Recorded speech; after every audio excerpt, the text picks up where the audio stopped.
We were at this really cool club that I thought was the coolest club I'd ever been to in Manhattan. And I felt like if there was ever a night that I could really feel okay, this is it.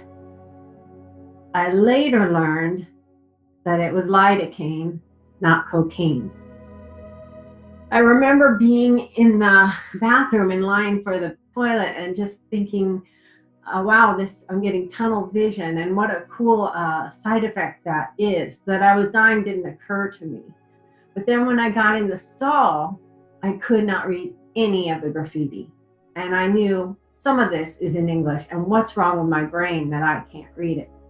Then I began to feel there was no air in the club. And I went back to my friend and said, there's no air down here, there's no air. So on the outside, I had a grand mal seizure, and the bartender began to do CPR. Felt like I had hit my chin on the bar, and that it had worked like a Popeye punch to shoot me straight up in the air. And then I went up into this pure blue sky, and I was just filled with euphoria. And I did have a sense of me as myself, but I forgot all about kind of the job of being Louisa in the world. Like that whole thing had been left with the bullshit down there. I had this feeling that I could do a back bend and a back dive, and so I thought I'm gonna do a reverse swan dive because I can do stuff. That's the feeling I had, you know. I was really like a little kid, excited. So I bent over backwards. It worked perfectly. I did this backwards swan dive, and then I see that the ocean is under me, and I have a brief thought like, oh, isn't it like concrete when you hit the ocean and you're moving really, really fast? And instead of fear, I just had, well, we'll find out. You know, there's no fear. And so I hit it, and it went okay, and I went way down deep under the water. Could see that beautiful, you see it sometimes in underwater scuba diving movies where the bubbles are going up around you. I saw the surface way up there, and I had another little thought like, wow, that surface is way up there. I wonder if I can get there okay. And again, then I'm there right away, and it's no problem. Then I see the shore. And I wish I could say it was a beautiful tropical shore, but it was not. It was kind of I'm from the Pacific Northwest, and it was kind of a Pacific Northwest beach, meaning a lot of barnacles and a lot of seaweed, and it's not like gorgeous like that. But I thought, oh, I want to be there.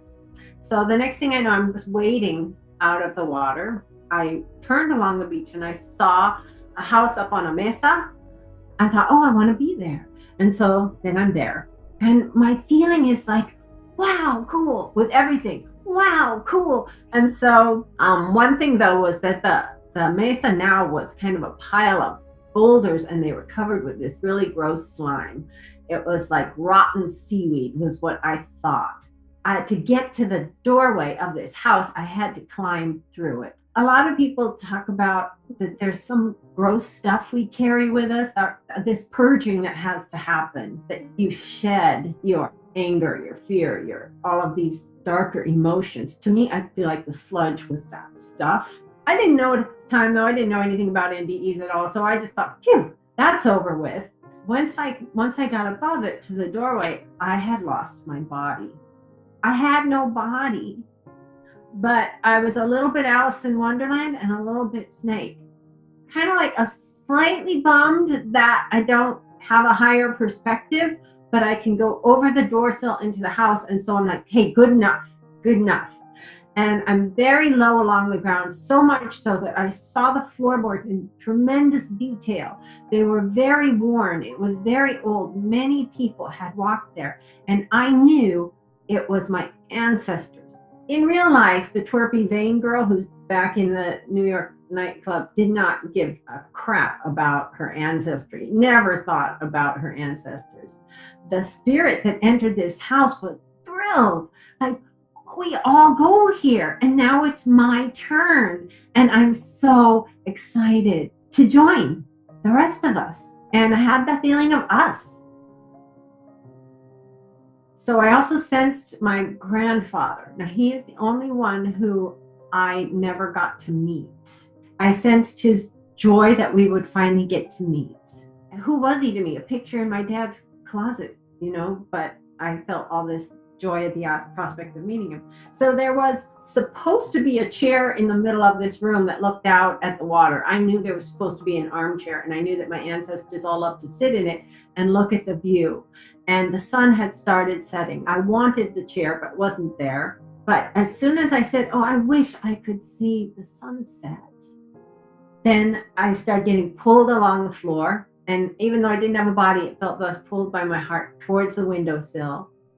And then up, and I'm thinking, wow. And then over the windowsill, and I started flying across the water, across the path of light that the sun made across the water.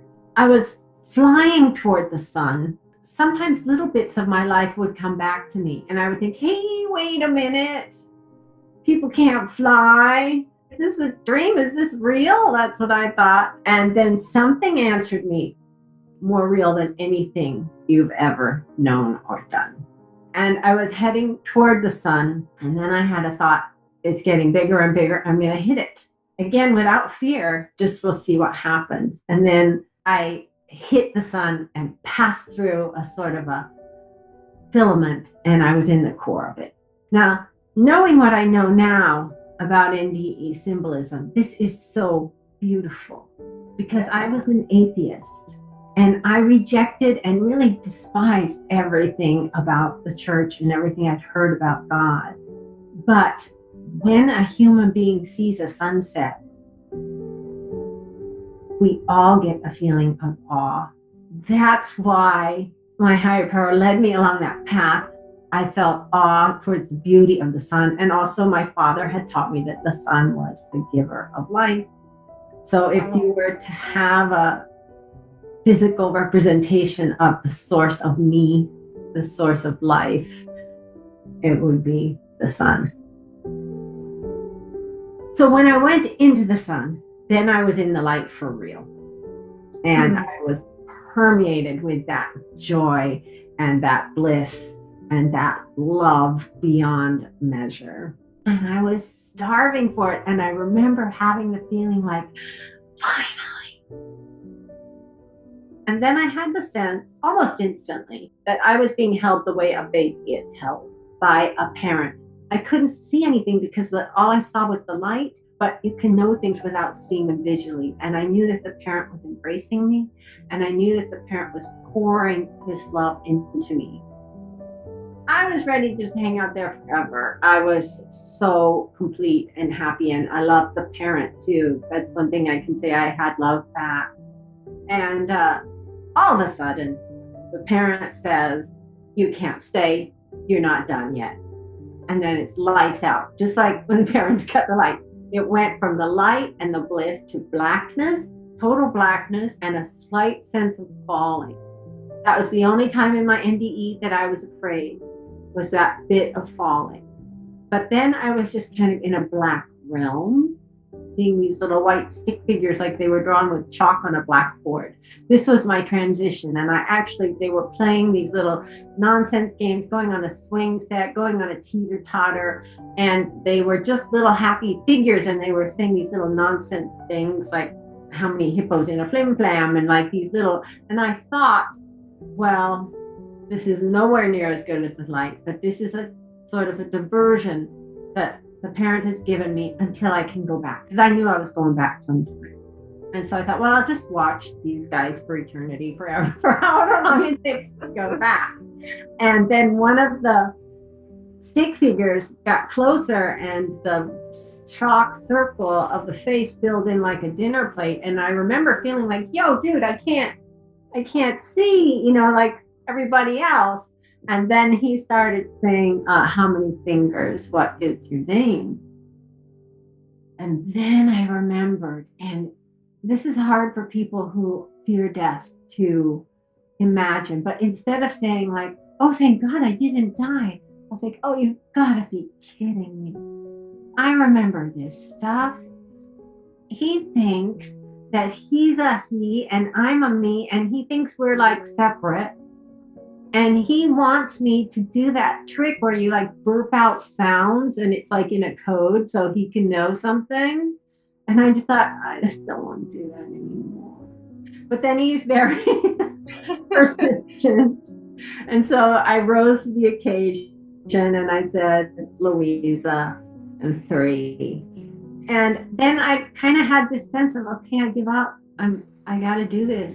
And as I said to you, I felt like I'd been told I have to stay in kindergarten for 50 years. If you care to watch the full unedited interview, I have it linked right here.